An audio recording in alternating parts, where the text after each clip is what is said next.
خبر شامل کرتے ہیں ہمارے ون پلس نیوز کے نمائندہ ارشد محمود سے۔ منڈی بہاؤدین جہاں بلا ڈکیت گینگ گرفتار، 60 لاکھ روپے نقدی، 53 تولے سونا، ایک کار، ایک موٹر سائیکل برآمد، 7 ملزمان گرفتار۔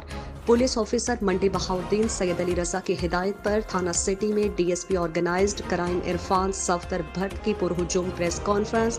تھانہ سٹی پولیس نے جیولرز کے گھر ہونے والی ڈکیتی کی بڑی واردات کے بین الاسلائی ڈکیت گینگ کے 7 ارکان کو سرغنہ سمیت گرفتار کر لیا۔ ملزمان کے قبضے سے 60 لاکھ روپے نقدی، 53 تولے طلائی زیورات، ایک کار، ایک موٹر سائیکل برآمد۔ ملزمان علاقہ تھانہ سٹی کے معروف صراف خواجہ محمد صدیق کے گھر میں داخل ہو کر 60 لاکھ روپے نقدی اور 53 تولے کے طلائی زیورات لوٹ کر فرار ہو گئے۔